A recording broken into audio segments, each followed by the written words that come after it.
কাউকে আপনার দেওয়া পুরস্কার বা গিফট যদি আপনাকেই আবার ফেরত দিয়ে দেয়, তাহলে আপনার কেমন অনুভূতি জন্মাবে?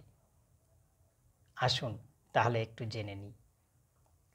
ছেলেবেলায় ভগবান শ্রীকৃষ্ণের মা বিবাহের অনুষ্ঠান উপলক্ষে একবার একটি পোশাক তৈরি করে সুন্দর করে সেই পোশাকটিকে সাজাচ্ছিলেন।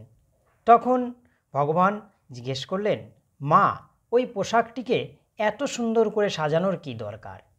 তখন মা উত্তরে বললেন, কানাই, এই পোশাকটি যদি তোমার কাছেই আবার কোনো দিন ফেরত আসে, তাহলে তোমার নিশ্চয়ই খারাপ লাগবে। তখন কানাই বললেন, হ্যাঁ অবশ্যই।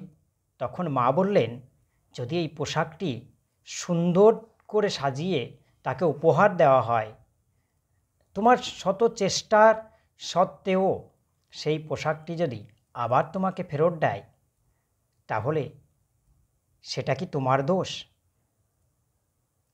কানাই বললেন, না, আমি তো আমার সমস্ত প্রচেষ্টা দিয়েই পোশাকটিকে সাজিয়ে দিচ্ছি, তাহলে তার যদি খারাপ লাগে তাহলে আমি কি করব? তাহলে তখন মা বললেন, তাই শুধু পোশাক নয়, আমাদের ব্যবহারও এমন করতে হবে, এত সুমিষ্ট করতে হবে, যাতে তেমন ব্যবহারই লোকের কাছ থেকে তুমি ফেরত পাও।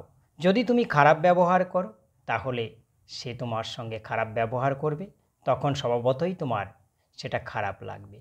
তাই সদ্গুণের অধিকারী হতে হবে, সুমিষ্ট ভাষী হতে হবে এবং সুন্দর ব্যবহার করতে হবে মানুষের সঙ্গে, যাতে তেমন ব্যবহারই তাদের কাছ থেকে তোমার কাছে ফেরত আসে।